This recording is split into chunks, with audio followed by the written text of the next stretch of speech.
Nesse vídeo eu vou trazer para vocês os resultados apresentados de Cosan e também comentar essa alta gigantesca aqui do Ibovespa nesse mês e também na data de hoje. Então vamos ao vídeo. Salve, salve investidores! Como é que vocês estão? Sempre lembrando que antes de continuar você clica no botãozinho vermelho de inscrever-se para ajudar esse canal, tá bom? Também deixo o link na descrição e no primeiro comentário fixado da plataforma AGF+, para você fazer o seu teste grátis por 30 dias. Testa lá, se fizer sentido para você, você continua, se não cancela. Começando aqui então com a alta do Ibovespa, no último mês ele está subindo incríveis 15%. Então você vê aí que esse mês de agosto veio com força para o Ibovespa. Só nos últimos 5 dias, subindo quase 6%, isso aqui é muito para um índice. Ainda assim, nos últimos 6 meses está caindo 1%, nos últimos 12 meses caindo 6,58%. E hoje o Ibovespa fechou uma alta de 2,78%. E por que isso está acontecendo? São alguns fatores. O primeiro deles, que gerou esse trigger, que foi esse gatilho para o início dessa sucessão de altas do Ibovespa, foi ali a reunião do Copom, a última reunião do Copom, finalizada no dia 3 de agosto, em que o Copom disse o seguinte no seu comunicado ao final ali da decisão, que avaliará a necessidade de um ajuste residual de menor magnitude na sua próxima reunião. Ou seja, o que aconteceu ali? O Copom definiu a taxa de juros básica da economia, a Selic,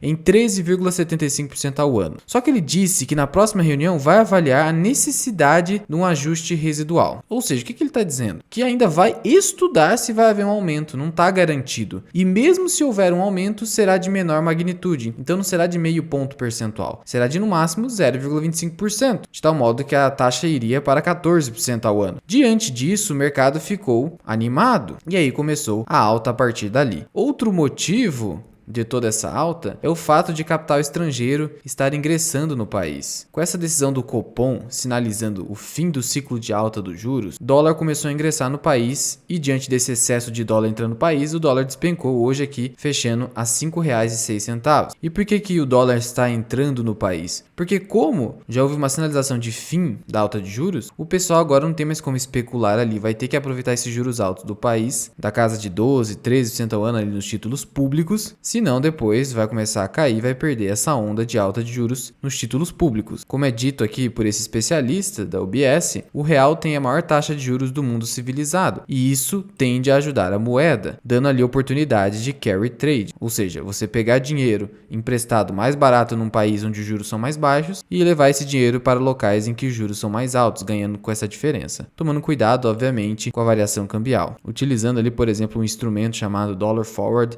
mas eu vou deixar isso para um outro vídeo, se você quiser, deixe aí nos comentários. De qualquer forma, é uma maneira de ganhar dinheiro aqui, mas grandes players só conseguem fazer isso, tá? Mas o fato é que isso desvaloriza o dólar e valoriza a bolsa brasileira. Existe uma correlação entre dólar e bolsa brasileira. Quando o dólar cai, a bolsa sobe. Isso é uma tendência, não é garantido, tá? E mais um ponto aqui é o fato de que o Brasil, entre aspas, apresentou em julho um IPCA deflacionário, ou seja, uma queda no IPCA, uma queda na inflação. E isso também animou o mercado. Além disso, alguns estímulos como a majoração do Auxílio Brasil que começou a ser paga e também o auxílio dos caminhoneiros, isso vai estimular consumo e por isso que hoje, por exemplo, Magalu fechou a 17,76% de alta, mesmo apresentando prejuízo de mais de 100 milhões de reais. E aqui é só uma lição para você, né? O que seria lógico na visão do sardinha que está ingressando no mercado? Olha, a empresa deu prejuízo, então ela vai cair forte. Isso é muito aleatório. Sabe por que a empresa não caiu? Porque o mercado já esperava prejuízo e o prejuízo foi abaixo da expectativa do mercado. Só que como você vai ter certeza disso? Ela poderia cair.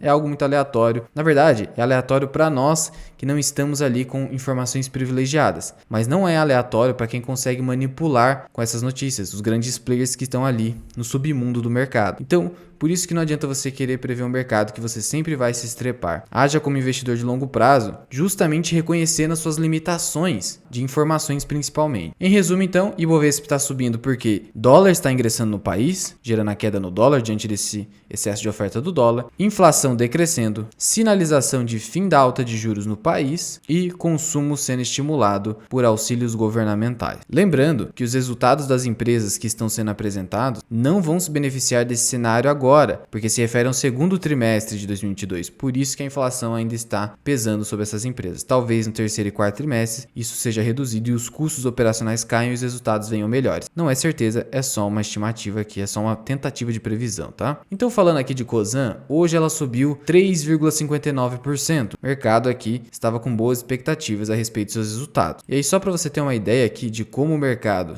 está vindo com força, e você tem que ter cuidado com esse rally de alta que ele pode te deslumbrar. Só com o Banco do Brasil, fechando a R$44, subindo 4% hoje, eu tô com uma rentabilidade ali, 45% aqui só com valorização, fora os dividendos, que me dão um preço médio ajustado de 27,47, de modo que eu ganhei mais de 50, 60% aqui com o Banco do Brasil. Daí a necessidade de ficar parado. Se eu ficasse comprando e vendendo com alta e queda do Ibovespa, tentando prever, vou zerar nos 120 mil pontos e vou comprar nos 100 mil, eu nunca conseguiria essa rentabilidade, porque no meio do caminho eu ia ficar pagando imposto e deixando dinheiro no meio da mesa para os intermediários financeiros. E aí a Cosan, né, apresentou seus resultados, vamos ver se agradaram ao mercado. Lembrando aqui, ó, que Raízen, que é controlada da Cosan, veio com um resultado muito forte, alta de mais de 100% no lucro líquido, resultado aí de um crescimento robusto da receita do faturamento, em razão dos maiores volumes negociados de etanol, açúcar, além da expansão da base de clientes no segmento de energia elétrica e também do volume financeiro transacionado, ou seja, foi um resultado operacional forte de Raízen. E aí o que temos em Cosan, que é a holding que controla a Raízen. Receita líquida teve um crescimento muito forte. Saiu do segundo trimestre de 2021 de 25 bilhões de reais para incríveis 42 bilhões de reais, quase 43 aqui. Isso dá uma alta de 69,4%, quase a mesma alta de receita que teve a Raízen. Só a Raízen aqui o impacto foi de 54,9%. A Rumo também teve aumento de receita, a Compass, a Moove teve um forte aumento de receita e tudo isso contribuiu então para o aumento da receita. Só que apesar do aumento no EBITDA aqui, que cresceu 34,5% da receita, houve ali um lucro líquido ajustado de 53,6 milhões de reais, uma queda de mais de 90%, já que a empresa tinha lucrado mais de 400 milhões no primeiro trimestre e mais de 900 milhões no segundo trimestre de 2021. Teve uma queda muito forte e aí a alavancagem financeira, que é o endividamento da companhia, acabou aqui subindo em relação ao primeiro trimestre de 2022, tá? Saiu de 2 vezes o EBITDA para 2,4 vezes o EBITDA, o que ainda é menor do que a alavancagem do ano passado de 2,7 vezes o EBITDA. Isso porque o EBITDA veio forte, mas o lucro veio fraco. E a companhia justifica esse lucro mais fraco por despesas financeiras adicionais e pela alta da taxa de juros, que, consequentemente, elevou o custo do endividamento em todos os negócios do grupo. Lembrando que a Cosan, em termos absolutos, tem uma dívida alta. Veja só, muito embora a EBITDA da companhia seja forte, a dívida líquida dela é de mais de 30 bilhões de reais. É uma dívida robusta, depende de uma grande geração de caixa para manter um nível de alavancagem ali adequado. E aí também, diante desse cenário de inflação e alta de juros, o consumo de caixa foi forte. E aí o que manteve essa alavancagem em níveis adequados mesmo com esse lucro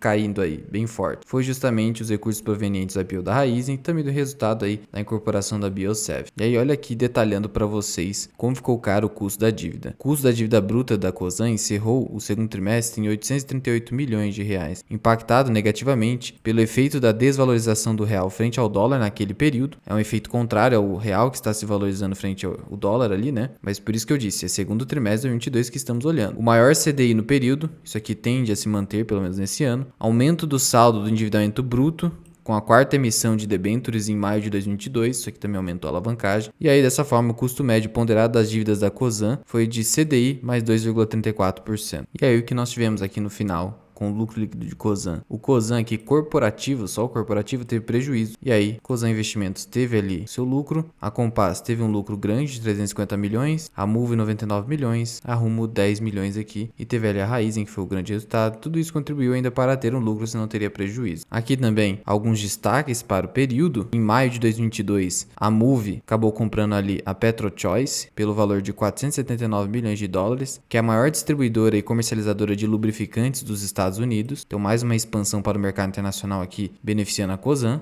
que é uma empresa de forte crescimento. Em julho, a Compass concluiu a aquisição da participação de 51% no capital social da Gaspetro, holding com participação em 18 concessionárias de gás canalizado em diferentes estados do Brasil, mais um movimento de expansão aqui para a Cosan. E a companhia aí também, em julho, assinou um contrato de compra e venda para alienação para a venda de 80% da sua participação acionária na sua controlada Elevações Portuárias S.A., visando concentrar os seus esforços ao transporte ferroviário, saindo do portuário, tá? Muitas vezes para que a companhia tenha ganho de eficiência. É muito importante isso para a Cosan, como a gente está vendo aí com queda nos lucros. É preciso ela voltar os seus esforços para o que ela faz de bem ali, no caso, a Rumo, né? Que é a operação dela de transporte. O preço aí dessa operação será de 1,4 bilhão de reais, e o fechamento da operação está sujeito ao cumprimento de determinadas condições precedentes usuais para esse tipo de operação, como por exemplo, aprovações aí dos órgãos reguladores. Apesar aí do prejuízo, a companhia segue com uma posição em caixa boa, tá? Melhorou a posição em caixa para 12,6 bilhões de reais, uma excelente posição em caixa, então ela está capitalizada aqui, tá? E com uma alavancagem considerada adequada pelo mercado. O problema mesmo aí foi a inflação e os efeitos também no período da desvalorização do real frente ao dólar e aumento dos juros, né? Que aumentou muito o custo da dívida da companhia, que é vinculada a CDI mais um percentual custo médio da dívida da companhia. Luan, significa então que essa alta aqui de Cosan será frustrada por uma queda forte na segunda-feira? Não sabemos, de novo, o movimento é aleatório entre aspas, né? Talvez o mercado já esperava isso aqui e o resultado não teria sido tão ruim. De qualquer forma, o que nós temos hoje aqui com Cosan? Tá com dividend yield de 3,82%, a companhia está se expandindo muito, fazendo muita aquisição, muita expansão, não tem como pagar dividendos altos. A companhia da carteira de oportunidade está acumulando uma desvalorização aqui de 10,77% nos últimos 12 meses. Nos últimos 6 meses caindo 5%. A companhia aqui, ó, tá cotada hoje a R$21. Segundo o Barsi, abaixo de R$20 Cosan é uma grande pechincha. Eu gostaria que ela caísse abaixo de 19, que é um preço ali que eu começo a ficar alerta. Eu que acompanho a companhia aqui, fica no meu radar. A companhia tem excelentes margens, tem desconto de holding, tá crescendo muito a sua receita, tá expandindo, não tá tão descontada, tá? De qualquer forma, esse PL dela aqui está bem abaixo da sua média histórica. A companhia tem um excelente ROI, ou seja, tem um excelente indicador de rentabilidade aqui. Pagou ali 42 centavos nesse ano. Não espere mais grandes dividendos aí. Espere aí, então, no máximo, talvez mais algum pagamento pro fim do ano. Fechando aí a 4% de yield no máximo. A companhia, no geral, tem lucros aqui crescentes, tá? Tem momento de volatilidade, claro, tá no setor energético ali e logístico. 2021